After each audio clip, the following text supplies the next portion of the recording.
malam semuanya. Oke, perkenalkan dulu, di sini gue Tiara. Hari ini gue akan menjadi moderator untuk diskusi buku Seni Kanji. Oke, hari ini kita udah ada mungkin dari yang ujung Felix Das selaku penulis buku Seni Kanji, dan ada juga Julius dari Seni Kanji, dan Mas Acung dari penerbit Binatang Press. Jadi oke, kita langsung aja kali ya. Jadi kenapa ada hari ini? Karena menurut gue personal, setelah gue membaca buku ini juga, memang buku ini secara personal juga ternyata memberikan pengaruh untuk gue. Jadi gue rasa ini juga harus dibagikan ke orang-orang yang datang ke sini dan mungkin orang yang menonton. Kita startnya dari awal mula kali ya. Acung ulang tahun sebenarnya, kenapa hari ini? Oh, selamat Acung ulang tahun. Ada bendera nggak? Gue Bendera? ulang tahun harus ada bendera. Oh iya, kayak itu bercanda. Iya. Tegang abisnya. Gue jawabnya serius gitu ya. Ya, jadi kita berempat adalah keturunan Chinese Indonesia lah. Iya lagi. Oke, kita mungkin ngomong dari awal mula.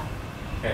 Ngomong awal mula tuh berarti ke Binatang Press nggak sih? Ini yang Iya. menginisiasi ide dari buku ini. Iya. Apa yang ngebuat Mas Acung dan tim ngerasa bahwa cerita dari Seni Kanji layak untuk dibagikan atau dijadikan sebuah buku? Kalau gue pribadi mungkin balik lagi ke itu ya, kayak turunan Cina juga. Terus gue ngelihat karyanya Pas Pomo itu menginspirasi banget gitu. Kalau gue sih karena dasarnya dari suka, terus ngefans banget, terus pengen beli. Habis itu gue telepon deh Julius. Sesimpel itu ya, Iya. Yul. Iya. Habis itu kita langsung deket ya. Iya. Enggak juga sih. Lumayan intens lah tuh, setiap malam sleep-callan kan. Pakai mic. Oh iya. Iya. Kurang lebih begitu. Rahasianya ditutup nggak pakai mic. Ya kurang lebih gitu. Awalnya kayak gitu. Jadi kalau dari Binatang Press kita emang selalu nyari untuk setiap editor-editor Binatang Press nyari apa ya yang bisa dibukukan gitu. Soalnya kalau kita ngelihatnya buku itu bukan sesuatu yang apa ya, kayak lu harus terkenal banget untuk bikin buku. Kayak orang zaman dulu kan kayak gitu kan, kayak wah lu siapa sih harus dibikin jadi buku. Kalau menurut gue nggak harus sih. Hal-hal yang sifatnya lebih kontemporer dan modern pun bisa dijadiin buku gitu. Makanya gue waktu itu ini kayaknya lucu deh kalau bisa dijadiin cerita. Dari situ gue kontak Julius, terus Langsung mau. intinya awalnya kita diskusi dulu ya, bukunya mau tentang apa, apakah ini sebuah cataloging karya-karyanya Pak Supomo atau apa gitu. Setelah ngobrol-ngobrol, gue ngelihat hal yang menarik nih yang bisa diangkat. Kayak mungkin ini familiar di keluarga Cina juga, yang bapak sama anak itu jarang banget akur gitu, kayak pasti berantem, terus pasti nggak cocok lah, dan nggak ngobrol. Terus ngelihat Julius dan Pak Supomo, wah ini sesuatu yang nggak wajar nih. Nggak biasa gitu. Dan setelah ngobrol-ngobrol, oh itu bisa dijadiin tema dari bukunya. Terus apa yang membuat akhirnya menunjuk Felix Das sebagai penulis? Felix ada terus aja di studio kita. Jadi Iya, waktu itu lagi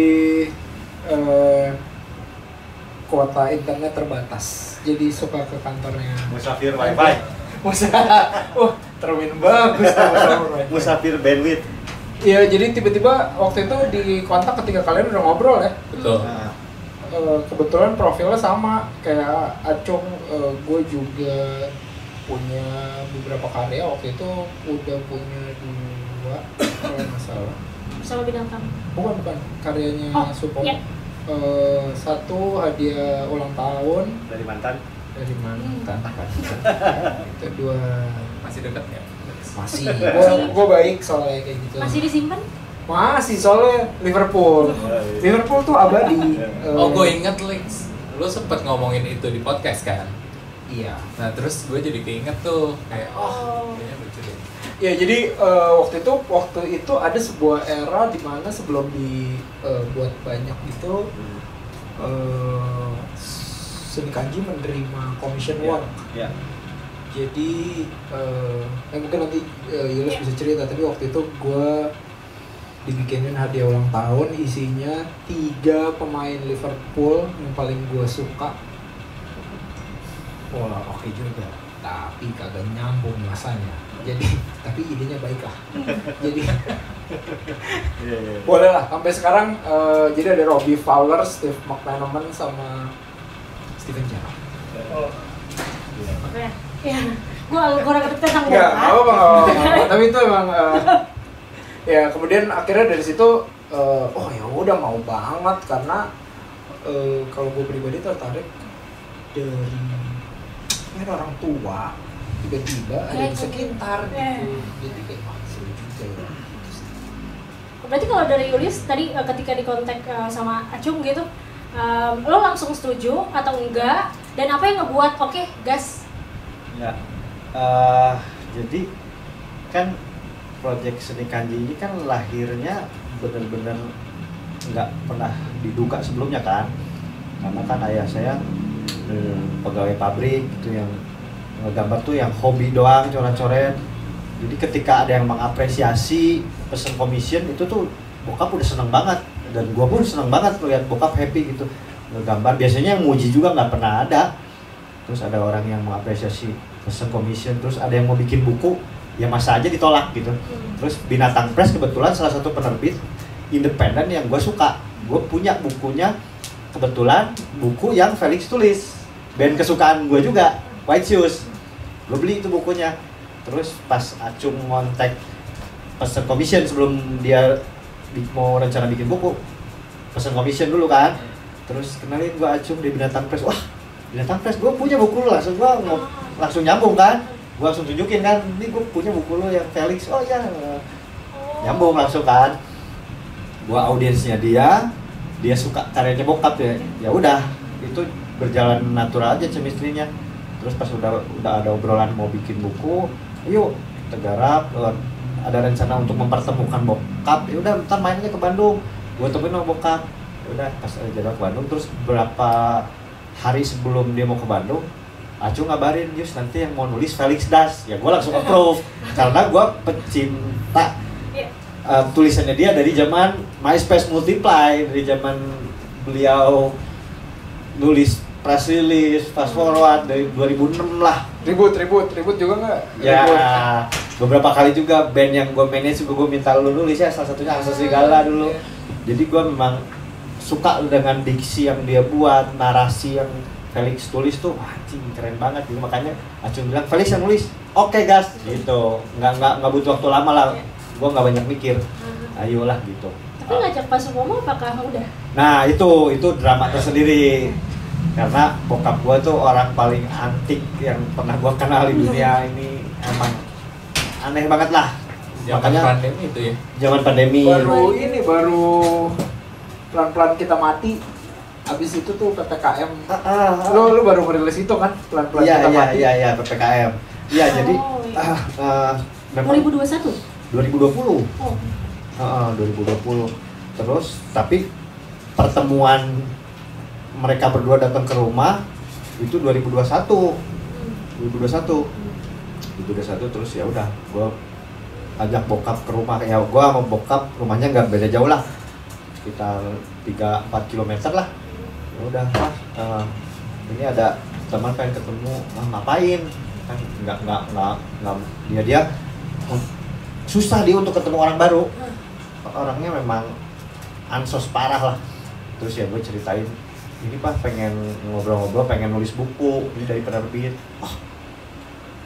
Ngapain kok gue ditulis buku gitu, kayak emang gue siapa gitu, kayak ya dia minderan banget lah orangnya, orang paling pesimis yang pernah gue kenal lah.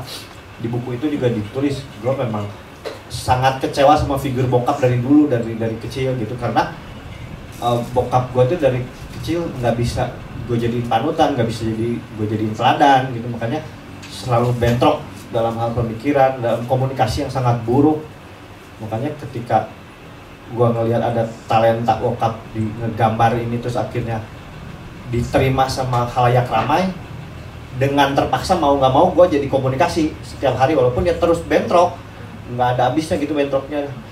Makanya pas udah mau mempertemukan mereka juga ya drama gitu, nggak usah, udah ngapain gitu. Terus apalagi juga parnoan kan, lagi zamannya covid, mau ketemu orang baru pakai masker kan, iya jadi kayak kaku banget. Makanya gue juga duduknya jaga jarak kok. Ya memang kaku banget. Makanya gue bilang sama Felix sama Acung maklumin bokap gue emang aneh kayaknya ya udah. Makanya pas ketemu juga kayak ya gitulah kaku lah. Gitu, kayak apa ya? Tapi sebelumnya juga kita sempat video call juga ya. Sempet ya. Tapi udah sama Pak Supomo. Udah sama Pak Supomo, ya, tapi kan aneh banget kan sama teknologi gitu gitu. Iya. Dari Jakarta ngomong terus ada kurang dapat chemistry-nya waktu itu ya. Bokap gue tuh tipe orang yang jangankan sama orang baru ya, sama strangers gitu, sama adik-adiknya sendiri pun nggak bisa komunikasi dengan benar gitu. Beda sendiri gitu. Bokap gue 11 bersaudara kan. Dari gue kecil tuh gue udah kenyang gitu omongan dari adik-adiknya bokap gue yang selalu bilang dipandang sebelah mata lah bokap gue, kayak bokap lu tuh aneh gitu. Memang gitu. Jadi kalau ada kumpul keluarga pun dia nggak pernah mau datang. Kalaupun datang dipaksa nyokap gue datang bentar, cabut, dia nggak betah gitu. Tapi dari dulu udah ngegambar maksudnya di. Iya, dia proses mediasi dan menuangkan ekspresinya tuh nggak pakai ngomong dan hangout sama orang, nongkrong gitu, sharing, tapi ngegambar. Jadi apa yang ada di kepala itu kayaknya jelimet gitu, dituangkan semua di kertas bekas, gambar, mendengar musik tiap hari gitu di kamar mengurung diri. Pulang kerja nggak pernah ada ngobrol sama tetangga gitu, nggak pernah. Beneran nggak ada. Musiknya ngomong-ngomong nih, gue jadi ikut penasaran. Musiknya apa yang dia dengerin? Yang dia dengerin CCR, ABBA, Beatles ya zaman itu aja. Flamboyan juga ya. Tapi beberapa akhirnya jadi referensi gua kayak ini yang disco 70-an tuh Boney M. Wah, itu. Terus ada juga yang zaman-zaman hippies dia dengerin, cuman dia dengerinnya nggak per album, Lex. Zaman itu kan ngerekam di Canary Records tuh, jadi yang katalog kompilasi. Jadi dia nge-compile mixtape. Jadi kaset-kasetnya dia tuh hampir semuanya mixtape. Jadi beberapa gitu gabungan kayak gitu. Oke.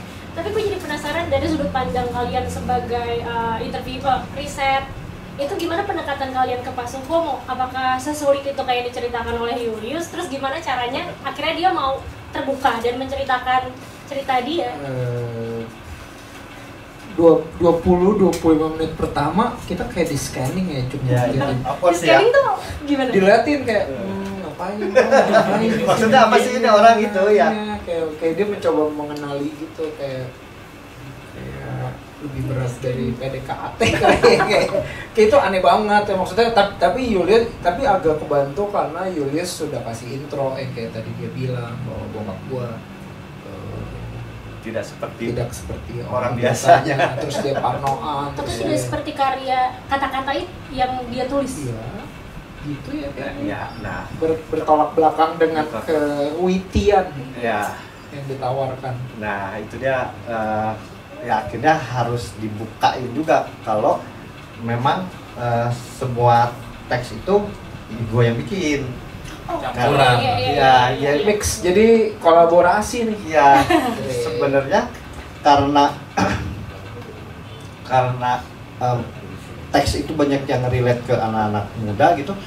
Memang ide copywritingnya ya hampir semua berasal dari gua, tapi untuk semua proses kreatif ngegambar di kertas, objeknya gua serahin sebagian besar ke bokap, terserah. Cuman banyak juga kayak teks-teks yang kayak gua ada kata-kata yang bokap tuh bingung gitu, kayak ingin terlihat edgy di mata society, ini maksudnya apa sih? Akhirnya gua daerah gitu, ya kayak gitu-gitu. Jadi memang apa ya si seni kanji ini cita-cita lama gue pengen menggambarkan selentingan quotes yang ada di kepala gue ini jadi sebuah karya gitu yang bisa message-nya nyampe ke banyak orang, tapi gue untuk menggambarkannya itu gue nggak bisa ngegambar orang tuh, gue nggak pede. Gue memang dari kecil karena ngelihat bokap gue menggambar, gue juga jadi ngegambar kan. Di kecil gue menggambar, cuman gue lebih banyak nguliknya typography gitu, graffiti, street art. Kalau ngegambar orang tuh gue nggak pernah pede, makanya harus ada seseorang nih yang ngegambarin nih kata-kata ini gitu. Jadi ya akhirnya gue minjem tangan bokap, gambarin. Akhirnya ya lahirlah Seni Kanji. Tapi gue ngeliat itu magicnya sih. Kalau misalnya terpisah kayaknya nggak jadi Seni Kanji juga ya. Yes, betul. Tapi balik lagi ke tadi momen kita ketemu bertatapan mata dan ngobrol dengan Supomo. Waktu itu kita bahkan minta izin ngerekam aja agak deg-degan, karena dia mempertanyakan gitu, kenapa sih emang saya punya bagus ya, padahal kita datang kita langsung ngomong cuma kita punya nih yang. Dan mungkin yang membantu juga pada saat itu kita udah tentuin topik-topiknya ya Liz. Jadi kayak di bukunya perencanaan buku di awal sebelum ketemu Pak Supomo juga kita udah nentuin chapternya apa aja ya yang kita mau bahas. Jadi pas ketemu juga nggak kaku mau ngomongin apa ya, soalnya karena ada preliminary interview yang Zoom. Betul. Sama Julius ya. Jadi waktu itu Acung Dija ya? Iya. Sama Wanda ya, bertiga? Enggak, apa Wanda juga? Ada yang Elisa juga ya, ini ya sebutan. Oh, oke. Jadi ada tim Binatang Press, mereka sudah mau mewawancarai, tapi sisinya Julius. Trip itu yang gua sama Acung ke Bandung itu untuk melihat sisinya Supomo. Jadi untuk mengkonfrontir, kemudian ada sisi yang misalnya Julius tadi bilang gua banyakkan di copywriting, terus kemudian kita penasaran, tapi memang sudah ada outline-nya kita mau bahas apa, tapi kemudian termasuk yang jadi fokus mungkin di kenapa di usia senja, lalu kemudian hubungan bapak anak ya, itu yang udah dari awal mau jadi fokus, tapi kemudian muncul masalah dia ternyata suka ngecek, ada fakta-fakta yang lucu gitu, kayak misalnya dia suka ngecek di Instagram komentar orang tapi dia nggak mau balas ya.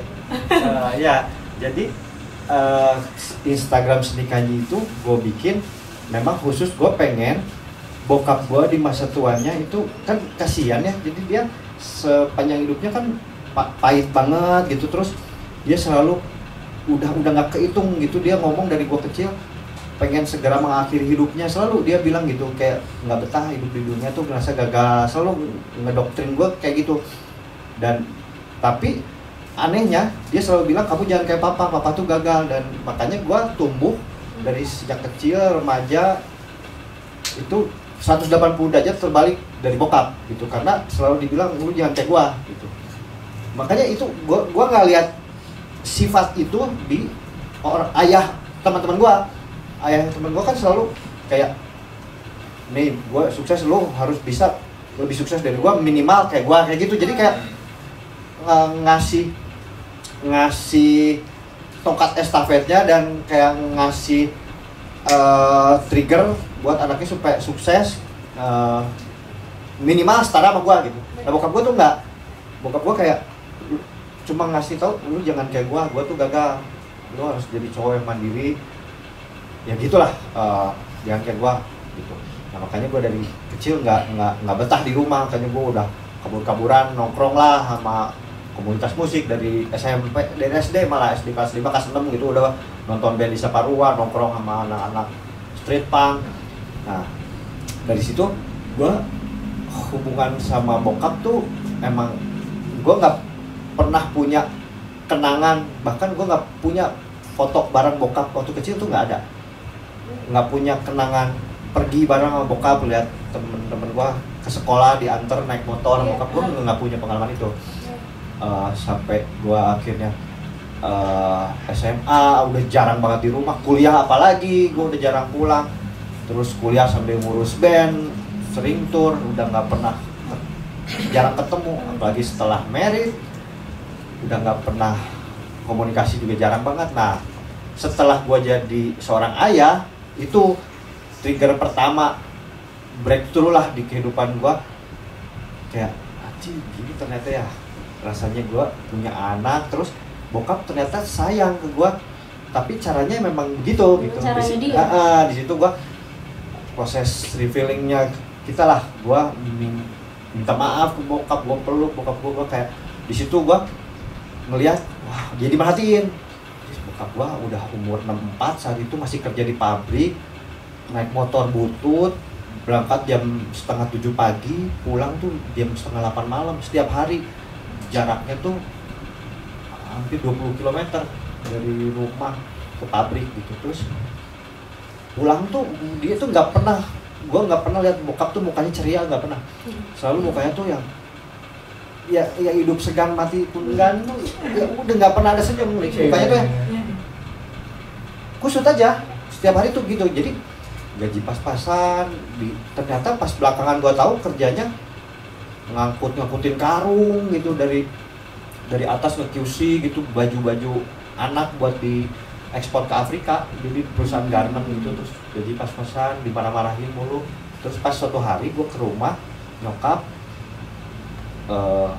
kok belum balik si papa, udah jam 7 malam kan, emang tiap hari juga jam 7 mau belum pulang. Yus kata nyokap gue, 7:30 jam 8 biasa pulang. Oh iya, hujan lagi deras banget tuh. Terus balik basah kuyup gitu. Ya udah, dia nggak ada pilihan lain gitu.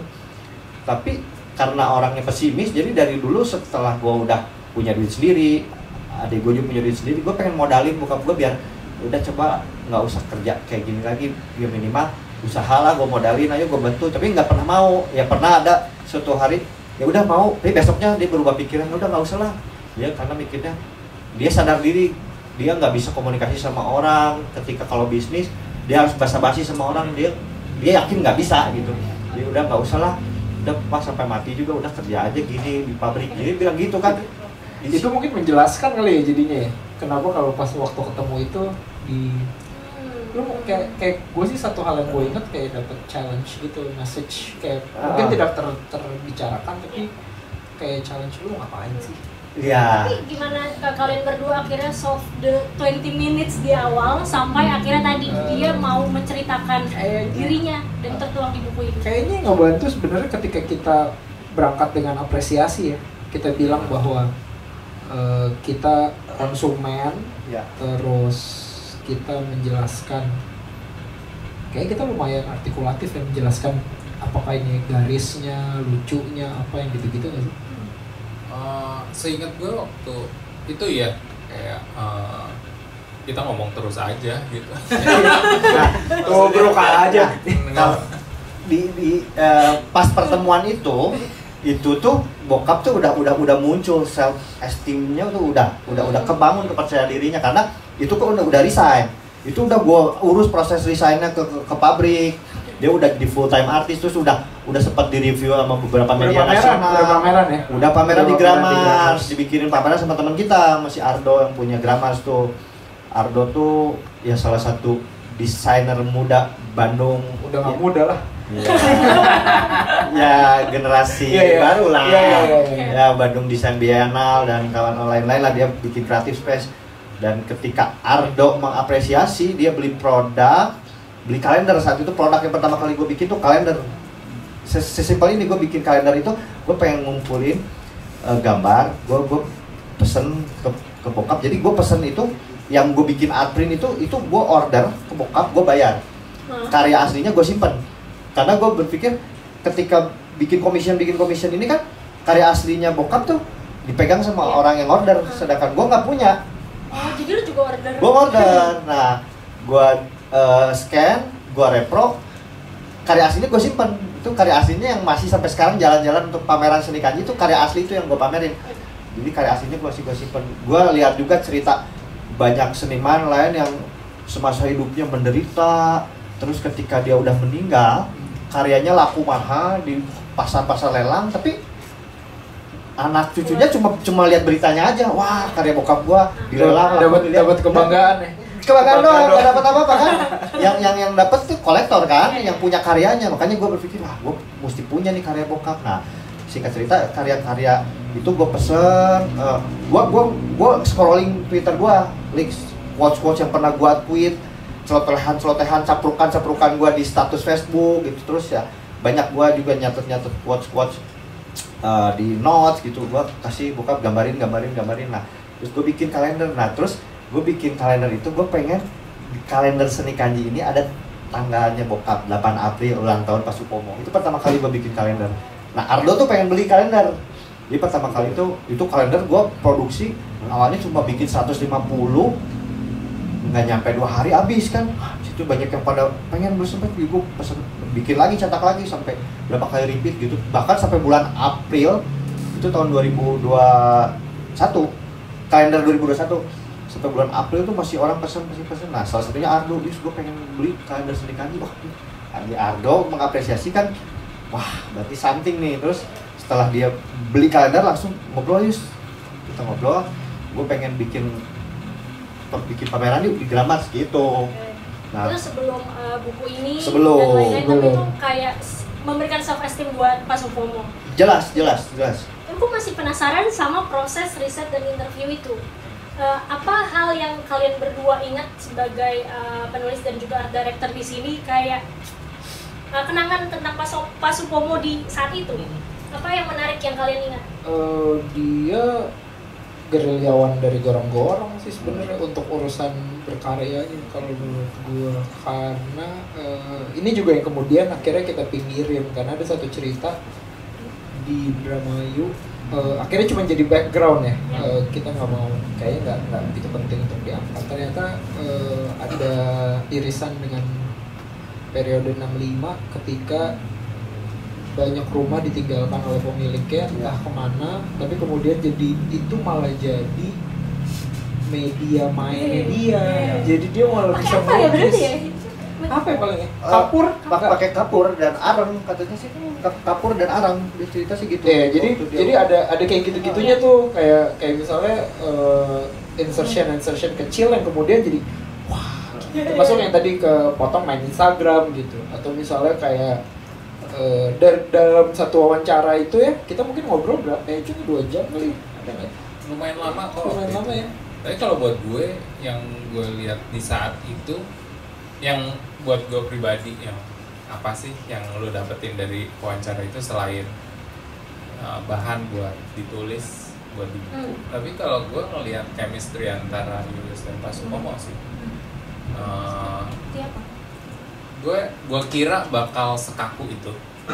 Dan ada satu misalnya Julius yang lebih frontal, ngomong lebih banyak. Tapi pada saat itu mungkin karena di rumah juga, terus intimate banget kan di rumahnya Julius. Jadi Pak Supomo juga perlahan mulai open up dan banyak cerita justru. Nggak semuanya kita masukin ke buku ya. Iya, nggak semua. Ada nggak satu yang tidak dimasukkan ke buku? Lo ingat? Oh, masalah ini yang dia debat, tapi kayaknya ada sedikit dia debat masalah bentrok antara Kristen dengan paham Kristen dengan budaya Cina, itu ada di buku ya? Ada. Gue lupa. Pornografi. Oh, itu. Pornografi. Jadi ada request ini yang kata-kata kata-kata vulgar. Iya. Tapi vulgar apa itu? Pusi ya kalau nggak salah. Don't destroy my pussy, don't destroy my world, gitulah kurang lebihnya. Itu yang pesen itu DJ di Bali, gengnya ini loh, geng Pothead, si itu namanya entahlah. Pokoknya Penny PN dia si namanya siapa ya itu? Yang botak tuh. Dia pesan don't destroy my pussy, not my word. Nah, gitu kan. Nah, itu nggak mau. Karena wah, vulgar banget. Terus ini pussy artinya apa nih? Pussy alat vital wanita gitulah.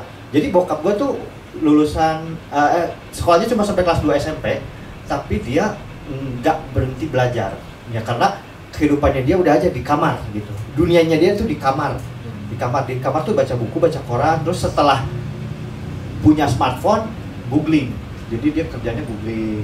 Ya salah satunya googling translate bahasa Mandarin, karena kan makanya gue bikin Instagram namanya Seni Kanji karena dia lagi seneng nulis kaligrafi bahasa Mandarin. Jadi dia googling. Jadi puisi itu dia akhirnya mencari tahu ini puisi maksudnya apa gitu. Terus ya gue jelaskan, Pak kalau ini kan jargon doang, tapi dia kekeh nggak mau. Akhirnya nggak jadi berarti. Akhirnya setelah bagian itu nggak ada sih di buku. Akhirnya jadi setelah 2 bulan. Iya. Iya. Cerita-cerita itu kayak emang sebenarnya buat gue nggak tahu Acung ya, tapi buat gue memorable banget karena dia kemudian melunak gitu. Cerita mulu jadinya. Jadi cerita mulu dan bahkan yang lebih pribadi lagi nggak tahu boleh diceritain apa. Dan apa? Yang dia suka jahil dan berubah gitu state-nya. Jadi kayak misalnya pertama dia meragukan dirinya, tapi kemudian mulai bagus nggak? Jadi kayak dia kayak perbincangan kita tuh kayak growing gitu. Ya benar. Mungkin pas dia udah ngelewatin, kan itu selalu jadi keraguan dia ya, gue siapa, gue dilihat orang jadi apa.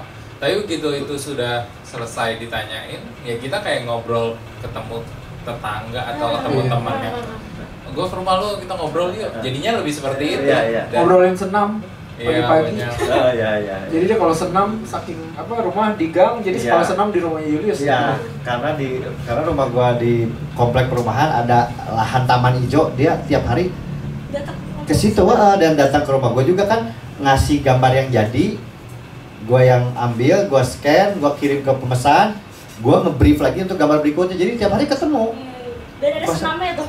Iya, abis itu dia stretching di taman habis jemur badan. Iya, karena di rumahnya. Jadi sebenarnya lolos dari pabrik korporasi ke pabrik anak. Karena dia mesti store tiap pagi. Ya gua mau eksploitasi bokap sih lebih tepatnya. Biasanya eksploitasi teman kan gua. Gitu ya. Biasanya juga mengeksploitasi anak. Ini eksploitasi orang tua. Ya, gitu. Ya, jadi emang akhirnya semasa pandemi itu ya udah orang lain nggak ada kerjaan gitu, gue sibuk banget, gue bokap sibuk gitu tiap hari temu, tiap hari orderan masuk gambar, gue scan, gue kirim, ya udah gue cuma punya scan, bahkan sebagian besar gue nggak punya file soft copy-nya. Karena ini ya, karena dulu bisnisnya yang ditawarkan cuman scanan atau dikirim asli ya? Ada dua tipe harga. Enggak, sebagian karya asli, cuman ada beberapa pemesan dari luar negeri, yang dari US, dari Thailand, dari Taiwan. Ya akhirnya ya udah nggak apa-apa, soft copy-nya aja. Nah, karya aslinya masih gue simpan. Pada saat itu commission work semua. Commission work. Jadi awalnya commission work itu gue nge-tweet. Tweetnya gue taruh di pin tweet paling atas tuh. Gue nge-tweet, gue capture Instagram Seni Kanji, gue posting itu September setelah gue lihat bokap gue balik malam bahasa kuyup itu, September 2019. Gue tweet, ini bokap gue pegawai pabrik, usianya udah 64 tahun, hobi ngegambar, contoh gambarnya kayak gini. Kalau ada teman-teman yang mau pesen silahkan, commission work, bayar seikhlasnya. Gue nge-tweet gitu. Jadi bisa dibilang awal mula adalah tweet itu? Awal mula dikenal sama orang-orang di luar circle gua. Nah, kalau sebelum gua nge-tweet itu, gua bikin Instagram Seni Kanji nggak grow, jadi cuma berapa followers juga saat gua nge-tweet itu cuma 100 berapa lah. Tapi yang pesen itu beberapa teman-teman gua termasuk si Acong, si Dendi. Iya, oke. Sebelum kita bahas ke sana. Jadi itu ada di salah satu chapter. Nah, tapi kalau dari yang gua baca mungkin chapter yang bisa kita bahas dulu hubungan anak dan orang tua.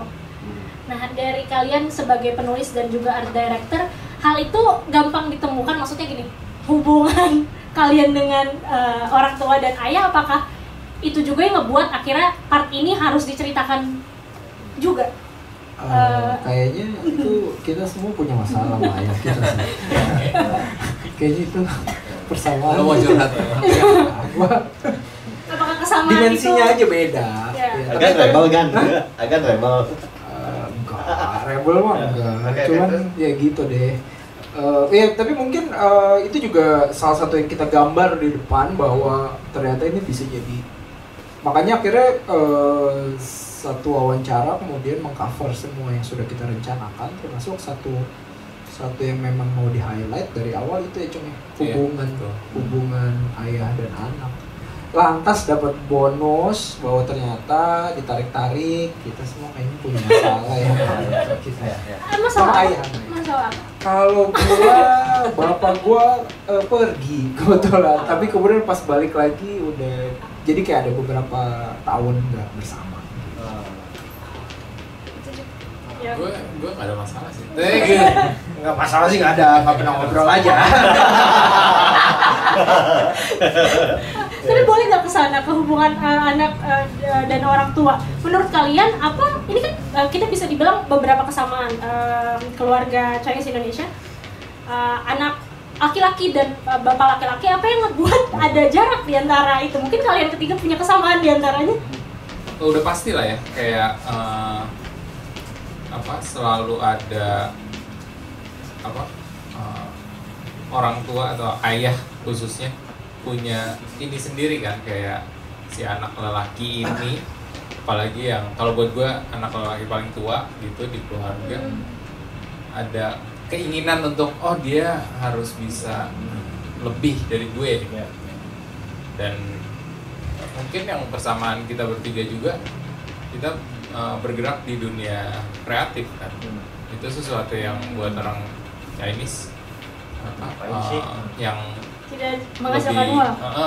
Kan lebih condongnya ya dari lo dagang cari duit lebih kaya dari gue, atau jadi dokter sering banget kan, mungkin kuliah dokter aja.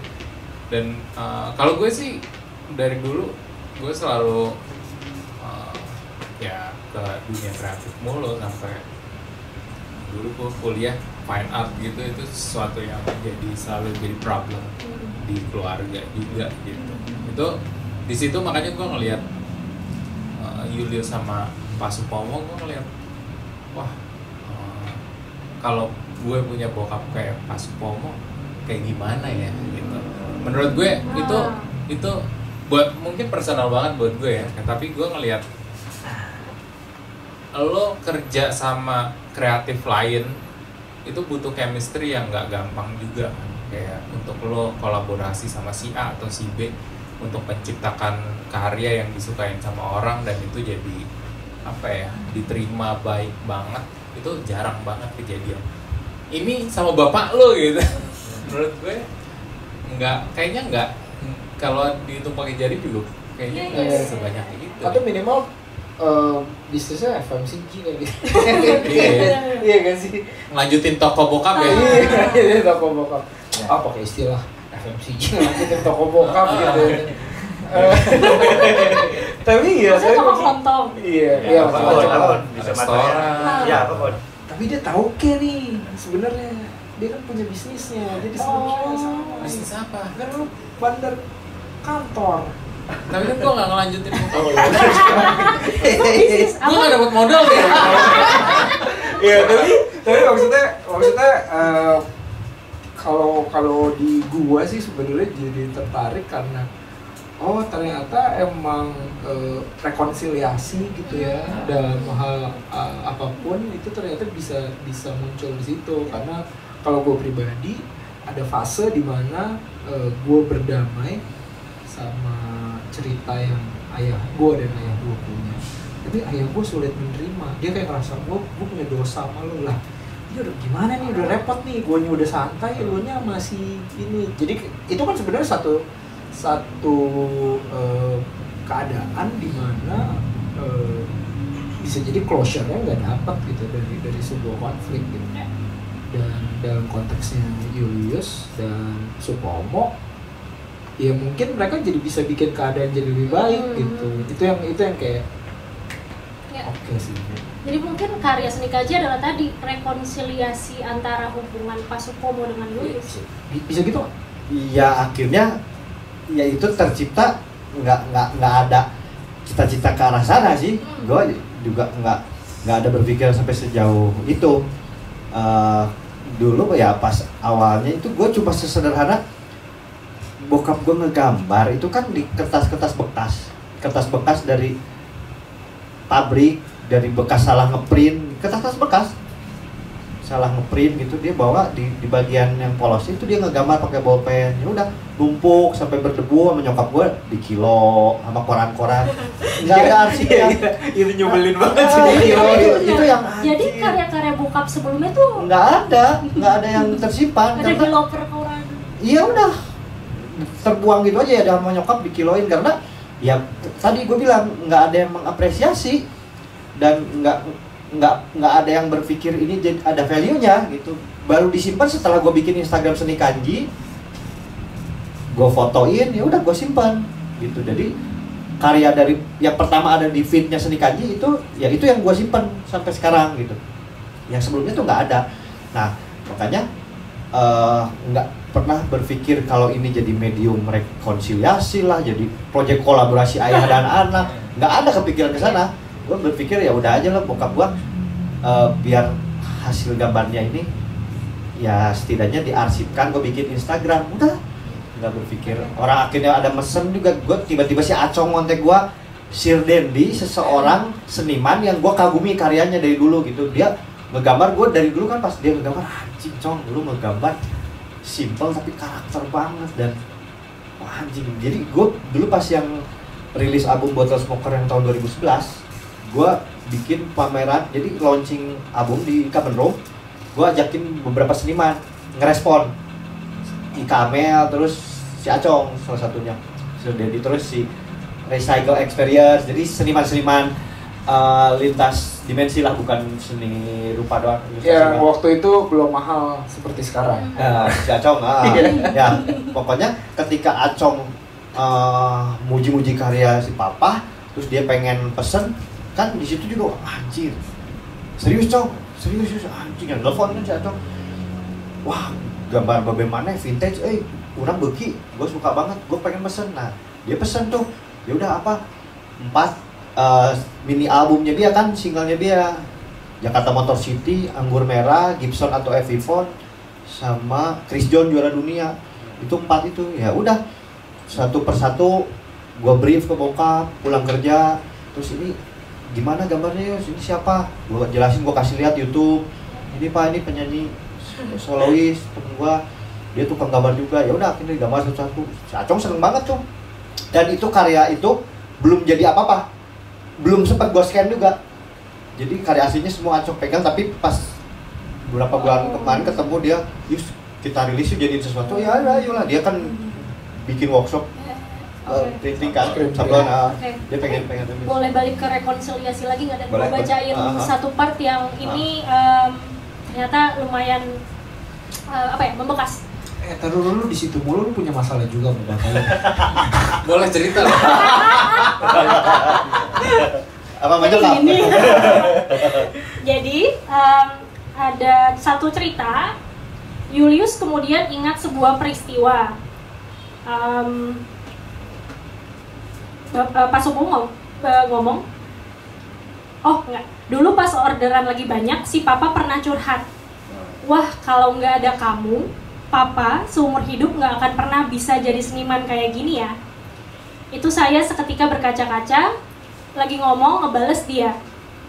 Pak, kalau Ius bukan anak Papa, Ius nggak akan bisa kayak gini.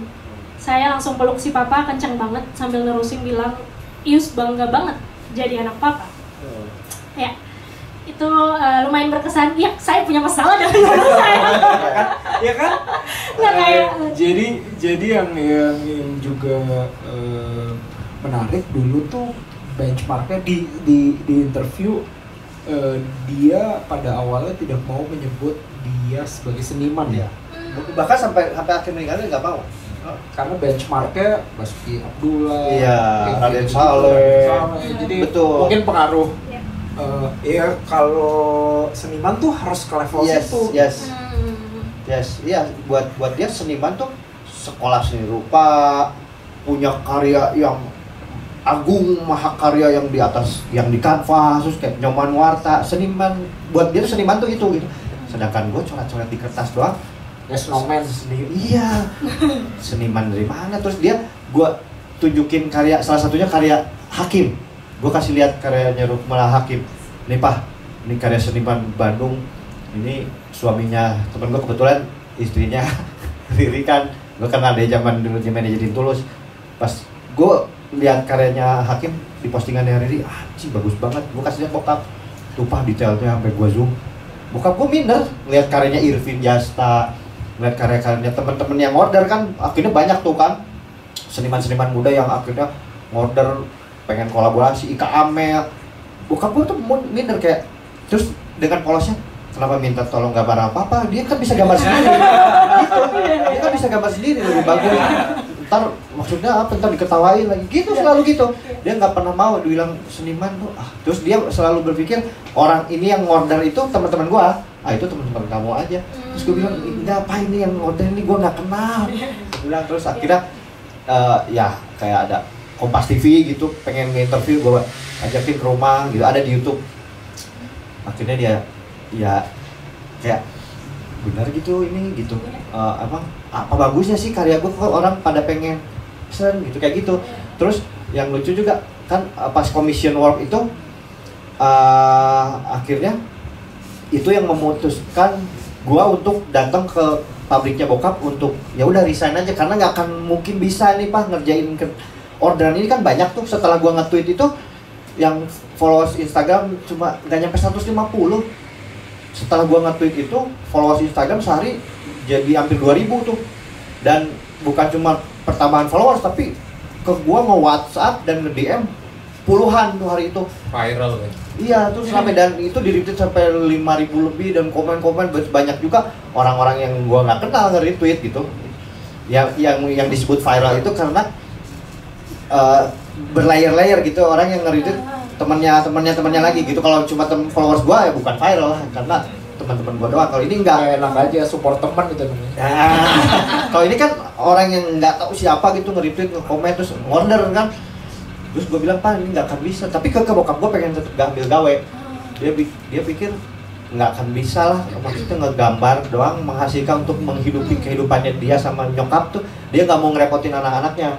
Jadi ya dia selalu bilang, udah kamu baru punya anak masih kecil, udah kamu nabung. Adik gue juga gitu kan, adik gue pengen bantu. Ya walaupun kita selalu kasih papa ke mama tiap bulan, cuman dia tetap punya harga diri, pengen untuk menghidupi keluarganya. Gue pengen tetap punya penghasilan. Dia nggak mau di rumah ntar pikun lagi gitu kan. Ya udah akhirnya dari situ gue paksa untuk resign. Gue datang ke pabriknya. Akhirnya itu juga drama panjang berhari-hari lah, gue bolak-balik terus bosnya nahan-nahan sampai akhirnya udah cabut, udah papa tenang. Dia masih kalau tuh pikirannya takut bosnya marah, nyamperin ke rumah gitu. Dia jadi nggak tanggung jawab. Terus udah beres Pak, udah papa udah fokusnya sekarang ngegambar, mau main jalan-jalan sama mama udah terserah. Nah terus commission itu kan pay as you wish, terserah orang mau kasih berapa. Itu rata-rata 200, 300 ribu orang ngasih satu gambar, 200, 300. Tapi banyak juga yang 500, juta, bahkan 1,5 juta. Paling banyak tuh, paling gede 1,5 juta. Nah pas yang 1 juta itu, nih Pak, apa di satu gambar dibayar segini. Kaget kan bokap gua? Itu sama, lebih gede dari gajinya dia sebulan gitu. Serius, gajinya dia sebulan itu di pabrik itu. Ya gue juga baru tahu ternyata semenyedihkan ini bokap gua. Itu 900.000, 950.000 itu tuh kotor. Jadi dia bensin itu nggak dikasih lagi, makan bekal semua dari rumah. Bertanya dapat 1 juta tuh Pak, ini papa nggak gambar cuma 3 jam dapat lebih gede dari gaji papa kerja sebulan. Dibeliin apa? 1,5. Nah akhirnya ya udah, gue bikinin rekening nabung. Tapi ya akhirnya ya singkat cerita, dari dia punya duit dari ngegambar, dia punya tabungan. Dia seumur-umur hidup nggak pernah punya tabungan. Dari bisa nabung itu dia beli makanan yang dia sebelumnya cuma bisa lihat gitu ya. Kayak apa? Nah beli makanan manis, akhirnya bikin dia diabetes dan akhirnya meninggal. Itu sih yang jadi ironi ya.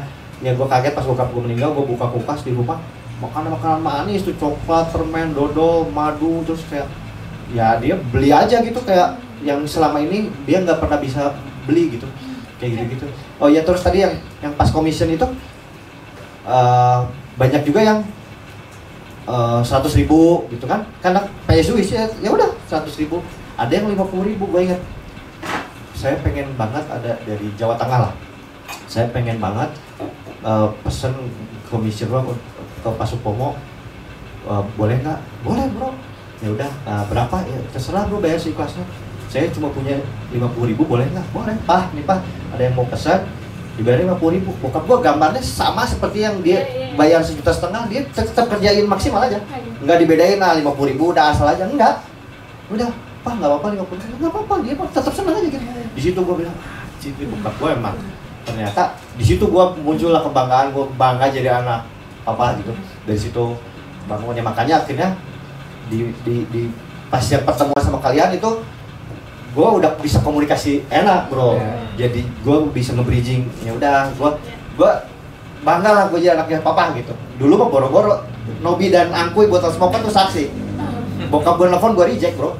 Asli gue pergi tour gitu kemana anak bokap gue nelfon, iya pak, gue reject. Gue malas gitu ngobrol bokap karena kayak template aja gitu obrolannya tuh kayak apa kabar? Iya kayak gimana? Hati-hati barang gitu. Kalau di Bandung gitu gimana? Udah dikunci belum pagar? Pintu gitu-gitu. Males banget gitu. Anak-anak tuh saksi. Lu paling menghindari lah ketemu bokap gitu. Kayak gitu. Jadi setelah ya akhirnya wah ternyata Seni Kanji jadi memperbaiki hubungan gua sama bokap ya itulah. Tapi dari ceritanya Julius, berarti mungkin kalau cerita ini bukan di 2019, belum ada Twitter, belum ada Instagram, ceritanya mungkin akan berbeda. Pasti berbeda karena sebelum gua nge-tweet itu ya Instagramnya kan tadi gua bilang nggak grow.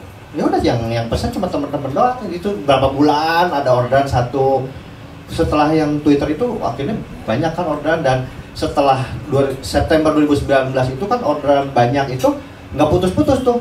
Terus masuk sampai 25 Juli 2021 bokap meninggal itu orderan masuk terus, dan pas bokap meninggal tuh 20 lebih antrian karya yang nggak sempat kerjain. Apa itu juga yang kalian lihat? Mungkin ketika cerita ini nggak ada, ketika teknologi dan yang namanya virality itu belum ada, mungkin cerita akan berbeda karena mungkin orang-orang di usia tua mungkin tidak punya kesempatan yang sama seperti Pak Supomo menjadi seniman di usia senja. Kita pun sebagai yang muda mungkin kesempatannya juga nggak sama kayak dulu kalau nggak ada media-media tersebut menurut gue. Jadi emang udah apa? Itu sesuatu apa ya, kayak nggak bisa diformulain juga, tapi ya kalau buat gue sih itu meant to be aja. Kayak, oh ini di saat yang pas. Julius Julius juga kalau menurut gue kalau ditarik 10-20 tahun yang lalu juga mungkin kalaupun ada Seni Kanji juga mungkin nggak sama. Betul, pasti berbeda ceritanya. Benar. Tapi kenapa menjadi seniman di usia senja itu jadi cerita kalian yang di awal itu bab 1, bab 2, bab 3 tuh mengarah ke sana? Maksudnya ada alasan personal kan?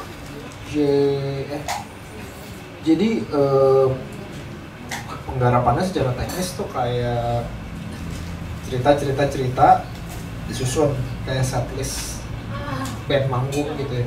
Terus kemudian ini redundant ini enggak. Itu gue banyak ngobrol sama Acung, ada beberapa bagian yang kayak mesti ketika dibaca jadi satu kesatuan. Oh ini kayak tadi udah disebutin di sini deh, coba edit lagi. Jadi banyak back and forth di situ. Tapi kalau buat saya pribadi, jadi seniman itu sebenarnya jalan yang sepi ya, karena emang resikonya besar gitu. Di sini selalu challenging gitu. Jadi ketika dia mau jujur, untuk ngasih konteks, Supomo selalu bilang bahwa dia pengen dia suka ngegambar gitu, dan akhirnya dia di akhir masa hidupnya dia misi itu tuh ternyata tersampaikan. Jadi emang kenapa itu ditaruh di depan atau misalnya jadi satu bagian penting juga selain hubungan bapak anak, ya memang karena itu loh, kayak cerita apa sih, kayak cerita Kentucky Fried Chicken, Colonel Sanders dia baru memulai kesuksesannya di usia senja gitu. Jadi kayak kalau gue pribadi sih si seni kanji ini bisa ngasih inspirasi ke banyak orang bahwa nggak pernah terlambat untuk berani memulai ya. Ya, gitu juga. Dari binatang pers. Iya, kalau gue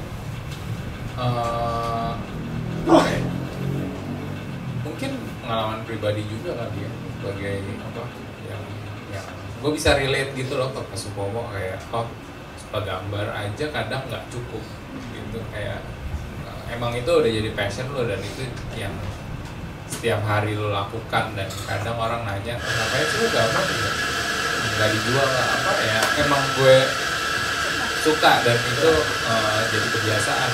Tapi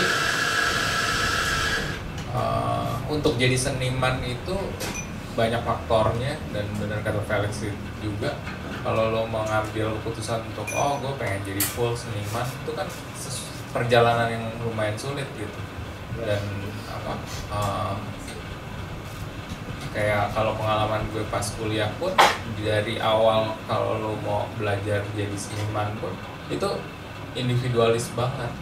Kayak itu sesuatu yang ya lo dengan diri lo make it atau enggak itu urusan belakangan. Jadi gue bisa relate banget kayak Pak Supomo seumur hidupnya suka gambar dan itu jadi passionnya, bukan berarti dia bisa langsung jadi seniman kan. Itu sesuatu yang jadi cita-cita, dan kebetulan di umurnya yang udah lumayan tua, dia akhirnya dapet tuh kayak akhirnya gue bisa dapet ini dan karyanya disukai orang banyak. Soalnya itu penting banget kan, kayak nggak cuma gambar doang.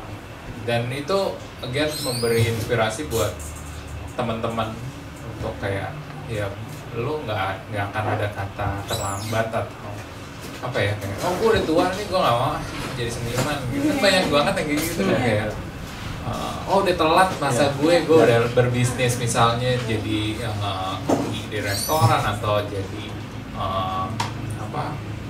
kerja di bank atau apa, dan itu sesuatu yang jadi mimpi dan itu jadi hilang gitu kan.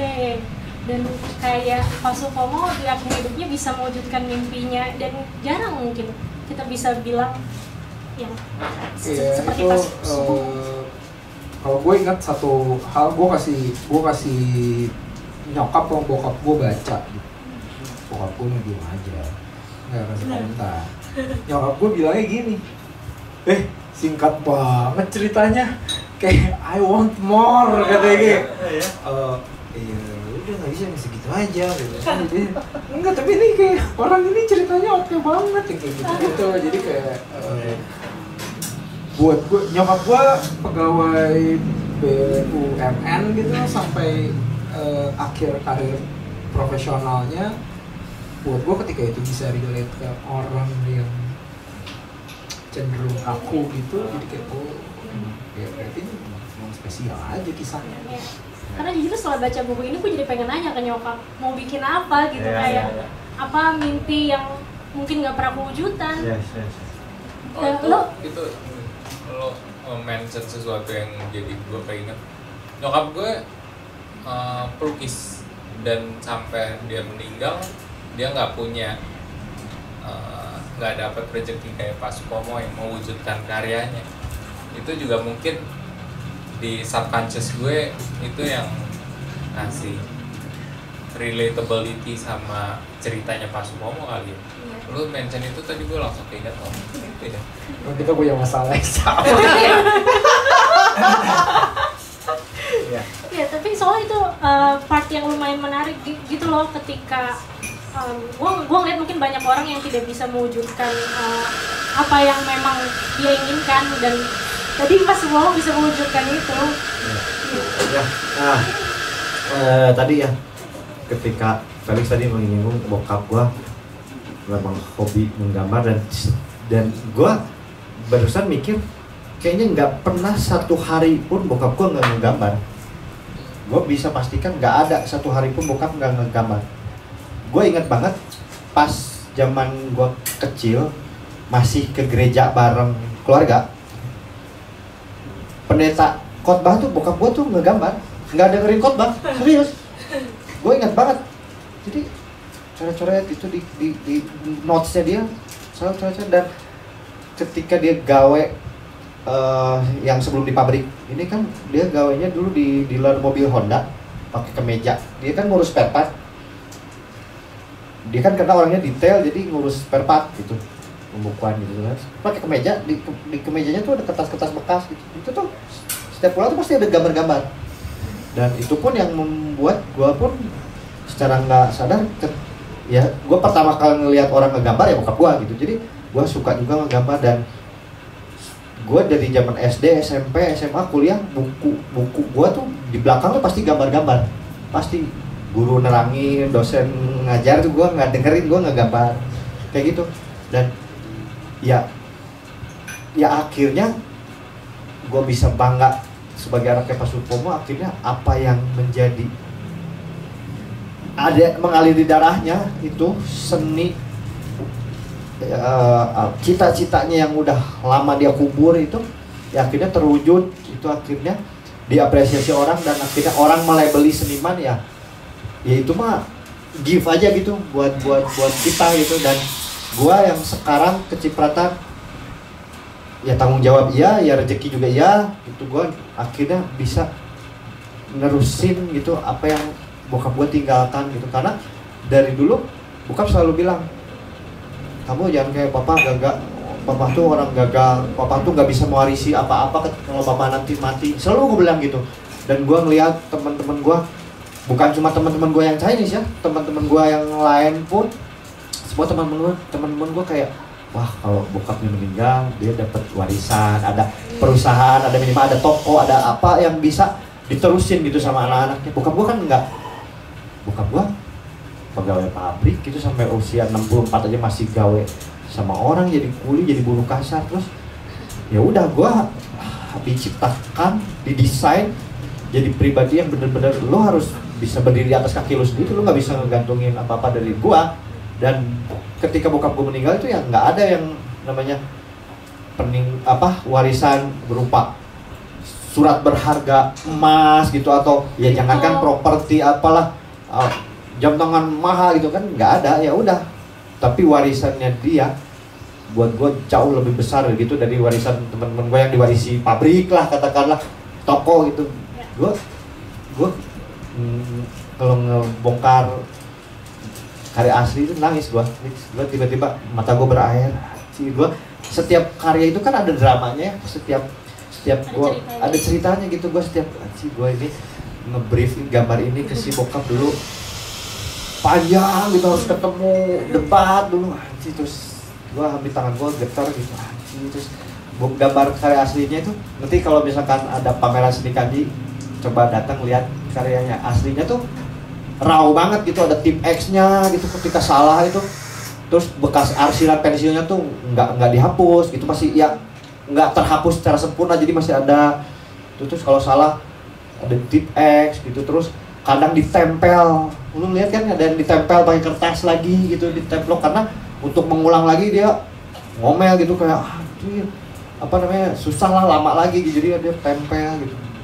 Terus layoutnya terlalu mepet ke kanan ya, karena kan dia nggak ngerti namanya kaidah seni rupa seperti apa. Ya udah, apa yang dia bisa ya gitu aja gitu, apa adanya. Makanya ya itulah kejujuran akhirnya yang teman-teman gue yang seniman, yang S3 seni rupa, yang kuliah seni rupa di luar, guru seni rupa gitu, teman-teman gue seniman profesional, kayak ya itu karakter kuat Pak Supomo di situ Yus.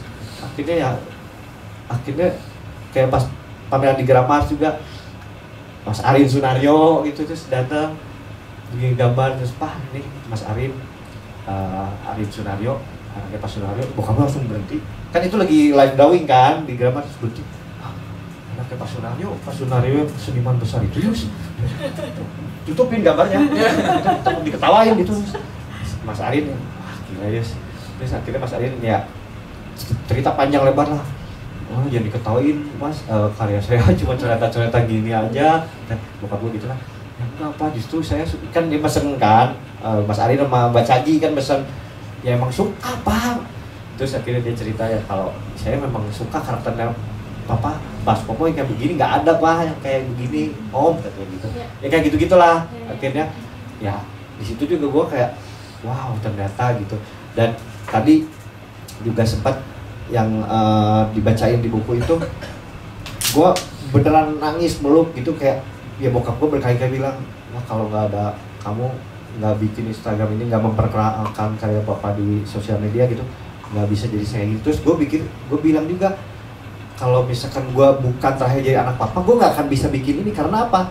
Karena tanpa disadari gue dari kecil nggak betah di rumah, gue main di luar. Ternyata itu gue udah membina networking di industri kreatif dari 90-an di luar rumah, karena gue telah jadi anak papa gitu. Coba kalau misalkan gue lahir dari bokap yang berkecukupan secara finansial, gue di rumah punya mainan gitu, gue betah di rumah, gue gak akan kabur-kaburan keluar. Gue kabur-kaburan keluar karena gue di rumah gak punya mainan bro, gue gak punya apa-apa gitu. Jadi gue main di rumah temen, gue nonton TV nebeng di rumah temen, karena di rumah gue TV-nya hitam putih ya, TVRI doang bro. Gue pengen nonton RCTI, pengen nonton Satria Baja Hitam tuh di tetangga, di rumah temen gue, beneran gitu. Jadi di situ gue jadi terasah hidup mandiri dari kecil gitu. Gue mulai jual beli barang gitu dari SD, SMP ya, karena gue anak papa gitu. Jadi ternyata papa ngedidik sesuatu yang gue sadarinya 20 tahun kemudian gitu. Akhirnya ya itu jadi benang merahnya, akhirnya terciptalah ini pak gitu. Di situ jadi saling berterima kasih. Itu momen itu beneran gue nangis, bokap gue juga kayak udah mohon maafin ya pak. Gue tuh bener-bener yang nentang banget sama bokap dari dulu gitu. Terus bahkan malu gitu gue jadi anaknya Pak Supomo, karena apa yang bisa gue banggain gitu. Ketika teman-teman gue membanggakan orang tuanya, wah bokap gue punya gelar, punya kedudukan, punya usaha, naik jabatan gitu-gitulah. Gue sampai kuliah pun gue motor aja nggak punya gitu. tapi ini dong, tapi lu spesial, warisan bokap lu nggak kena pajak soalnya. Ya dan itu bisa gue wariskan lagi ke anak gue kan. Kayak itu gue inget Mas Holil bikin lagu bagus banget ya, hidup itu pendek seni itu panjang. Itu gue rasain sekarang gitu, beneran singkat banget kan, ya kan? Yeah, 15 seconds of fame. Singkat banget gitu. Hubungan romantis gue sama bokap tuh bener-bener kayak sekelebat udah aja. Wah, pandemi belum beres tapi bokap gue udah nggak ada kan. Tapi kayak setiap hari bayang-bayang bokap tuh ada aja terus kayak ngikutin gue gitu. Setiap hari gue orang nge-story, nge-mention gue, bokap dia seni kanji di mana gue lihat tanda tangan bokap gitu, gue lihat gambar ini tiap hari ada ya. Ternyata masih hidup terus ya gitu. Tapi dari yang tadi Felix bilang 15 minutes of fame, bahkan fame-nya sendiri itu bukan apa yang dicita-citakan gitu. Kayak kejujuran dari Pak Supomo menghasilkan apresiasi yang jujur juga mungkin dari orang-orang. Itu juga yang terjadi sama kita ketika episode, jadi ketika tinggal 2 atau 3 chapter, jadi sedikit bumbu ya. Gue kalau kerja sama Binatang Press, kita ini lelet dua-duanya. Berarti 2 tahun ya sampai buku ini dirilis. Iya, tapi buku Watches tuh 3,5 tahun sampai dia punya istrinya hamil, anaknya udah signifikan, baru bukunya jadi ya. Ini masih kalah lah sama buku Watches, tapi lumayan lama.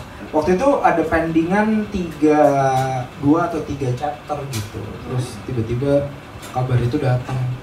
Terus kita kayak oke, kita napas dulu. Akhirnya kita regroup di ada Smita, ada Acung. Terus kita bahas, tapi kita nggak mau bawa ini ke sisi dramanya gitu, karena peristiwa meninggal, iya memang ada sisi drama humanis yang akhirnya orang pergi, ditinggal dan meninggalkan dan lain sebagainya. Tapi kita berusaha untuk setia nempatin di pengkaryaannya bahwa bagian dia pergi itu sebenarnya closure yang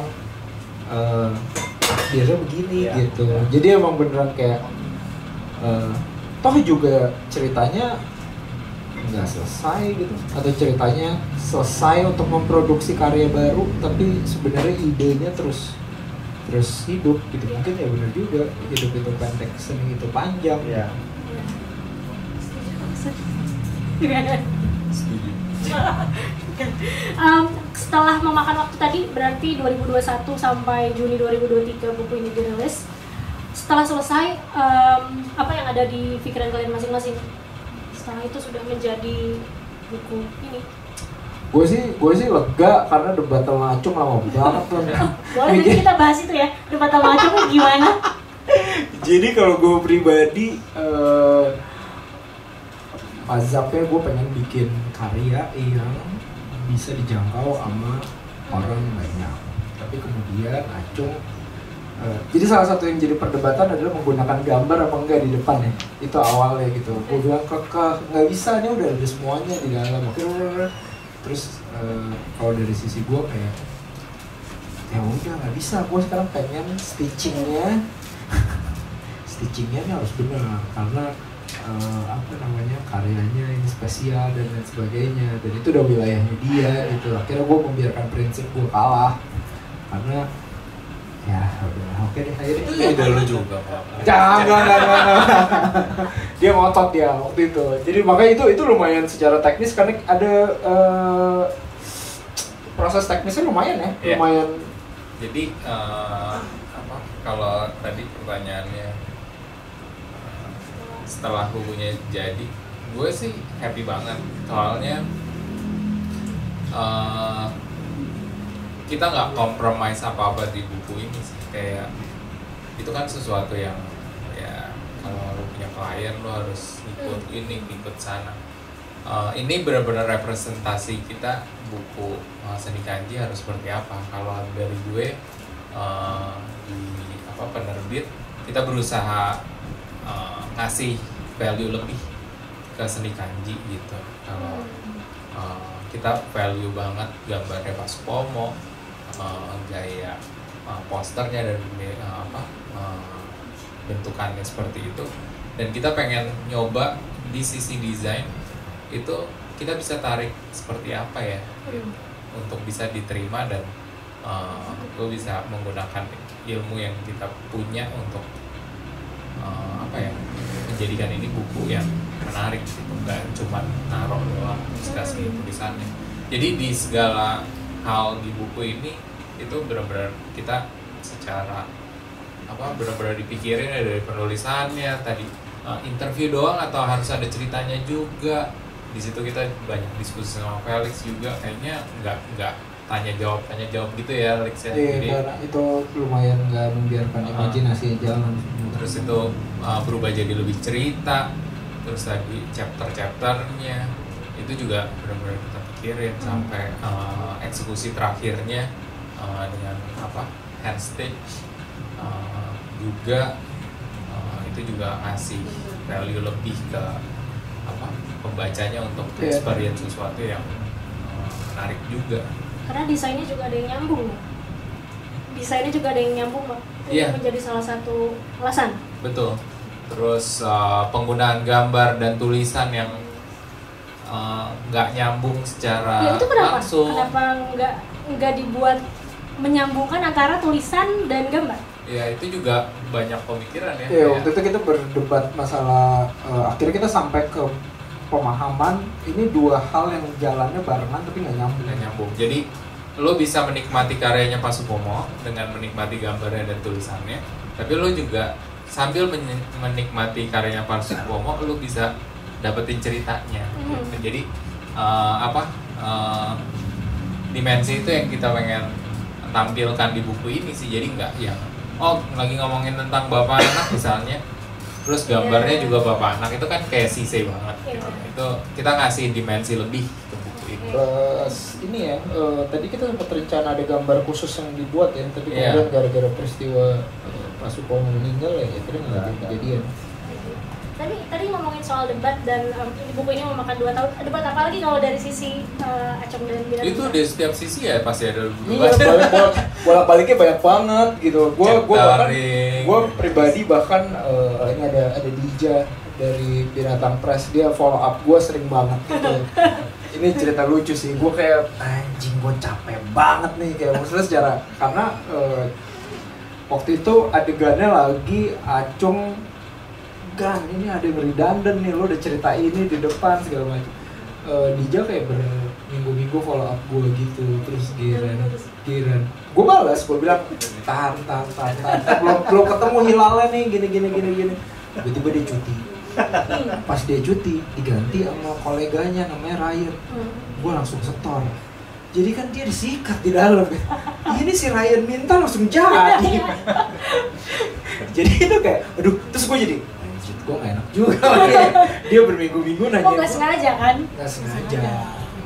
Agak aneh banget itu, gak bisa macam-macam. Jadi ya kayak gitu.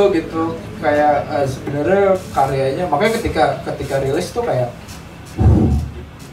karena emang sebenarnya buat gue pribadi sebagai penulis satu kehormatan sih, bisa jadi jembatan untuk menyajikan kisah yang kayak gini, karena ya 1 banding 1.000.000 kali kesempatannya kali ya untuk datang kisah-kisah kayak gini gitu. Jadi kalian puas dengan Green? Puas dong. Happy. Ya. Tadi dulu Julius happy ya, itu yang penting. Happy banget lah. Karena ini juga salah satu project yang banyak teman-teman di industri kreatif pengen bikin. Kayak banyak banget yang pengen bikin video pas proses bokap berkarya, nggak ada kejadian. Karena salah satunya Dimas J, bro, pengen banget dia. Mas nanti pas ke Bandung mesti ketemuin gua pas Supomo. Iya mas, gue bilang dia pengen ngerekam, pengen bikin film dokumenter. Dia kan pesen commission juga. Terus banyak juga teman-teman di Bandung pun videografer yang pengen ngerekam proses berkarya. Nggak kejadian karena juga bokap nantilah takut ketemu orang, takut penularan karena COVID lagi tinggi-tingginya. Ya ini satu-satunya yang kejadian ketemu ngobrol panjang itu ya kalian. Makanya akhirnya buku ini rilis dan hasilnya gue puas. Ya yang disesali ya bokap nggak sempat lihat aja, itu aja sih. Cuman ya nggak ada gunanya lah. Cuman kalau ditanya puas, sangat puas. Walaupun tadi sempat ada obrolan juga nih, mungkin nanti bikin edisi revisinya ada beberapa yang belum sempat tertuliskan akan tampil mungkin ya, itulah. Iya. Ya balik lagi dong ke perdebatan. Perdebatan baru. Jangan lupa balas chat Dija ya. Nanti Balas, gue selalu balas. Kenapa? Kalian cepet 3 hari kemudian aja. Oke, mungkin pertanyaan terakhir. Di titik ini, ketika buku ini sudah dirilis, apa arti seni kanji untuk masing-masing dari kalian sebagai penulis, sebagai penerbit, dan art director juga, dan sebagai anak dari Pak Supo? Mungkin dari Kalix dulu. Artinya, gue kayaknya sebagai individu selalu akan berhutang sama inspirasi bahwa nggak pernah ada kata terlambat ya untuk mulai sesuatu sih. Emang klise tapi begitulah adanya. Cuman gue jadi karena intens kan sebenarnya bergaul dengan kisahnya gitu. Terus kayak gila sih. Ya jadi itu mungkin yang meninggal di diri gue sih. Nggak pernah ada kata terlambat. Walaupun iya udah banyak juga orang yang ngomong kayak gitu, cuman kayak kisahnya Supomo ini kayak salah satu hit paling besar yang hampir gitu. Oh, dari Gue tadi mau jawab kayak sih, tapi udah dijawab. Jadi gue harus mikir yang lain. Apa ya? Arti seni kanji buat gue banyak sih. Buat gue pribadi, buat kita semua yang bekerja di dunia kreatif, menurut gue ini jadi contoh gitu loh, kayak apa ya, nggak ada kata terlambat, benar, dan lo nggak perlu takut sama karya lo sendiri. Kadang lo sebagai ya yang ingin jadi seniman kadang banyak keraguan di kepala lu kan, kayak oh apakah gua akan sukses, apakah gua akan bisa hidupin keluarga gue dengan karya gue, apakah ini style yang benar, apakah ini banyak banget gitu kan. Emang bagus karya gua. Ntar mah ada yang beli, ntar mah ada yang lihat, likes-nya cuma 2 gitu kan, kayak banyak banget. Tapi mengingatkan lagi sebenarnya inti dari lo berkarya ya bukan fame itu sendiri, tapi ya terusin aja lo berkarya, dan apapun yang menjadi goresan lo itu udah jadi style lo, jadi nggak perlu lagi nyari lah, bingung gitu. Oke. Ya, mungkin terakhir dari Julius, apa arti seni kanji? Kalau buat gue sih keajaiban ya, media yang akhirnya menyembuhkan luka lama antara gue sama bokap.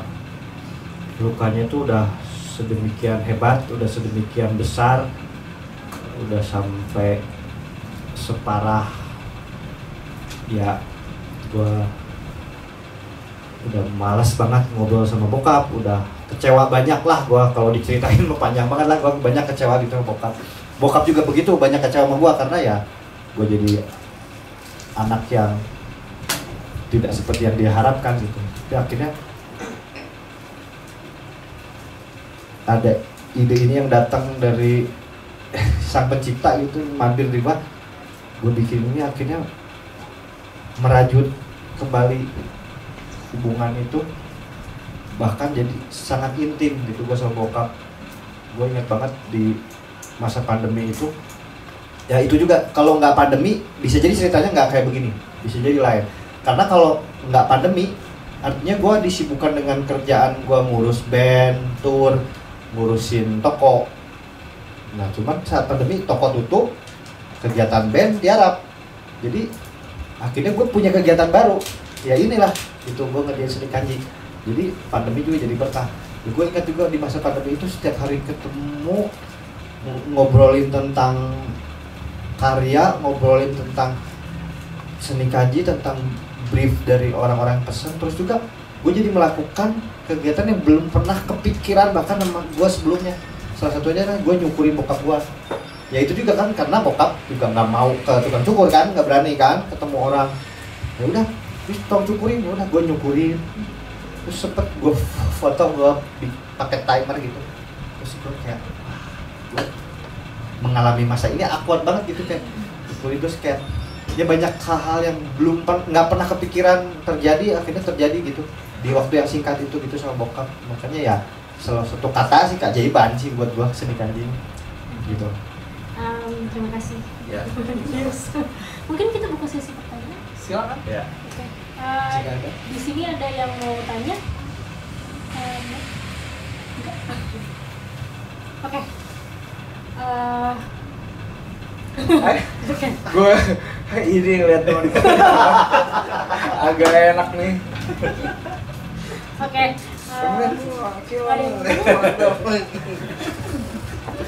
Wah dia, ini nggak bisa video dibalik ya? Bisa video ini nih. Atur nih. Dokumentasi. Iya, tapi Hah? Ya, oke. Berarti Dari moderator sendiri siapa tahu ada yang kurang mau nanya aja. beban. Terima kasih banyak ya sudah mau diajakin ngobrol. sama-sama. Ini juga pas dikirimin, gue baca dalam waktu kayaknya sebentar sih. Benar kata Felix, ini snackable banget. Bisa dibeli di mana? Itu mana tuh gede. Oke. Bisa dibeli di situs. Kalau online di Binatang Press. Ya. DJ di mana kita jualan? Oh iya. Bisa di Tokopedia-nya Binatang Press sama website-nya Binatang. Oke. Lo nggak bisa nanya sama dia tokenya. Saus dia ngurusin neraca. Harganya berapa harganya? Harganya 360.000. Oke, harganya 360.000, bisa dibeli di Tokopedia atau bisa beli langsung. Ya. Oke. Kalau gitu, terima kasih Felix Das, terima kasih Julius, terima kasih Acung. Terima kasih. Ya, Thank you. semoga Terima kasih semuanya sudah datang. Terima kasih juga untuk semuanya yang sudah datang.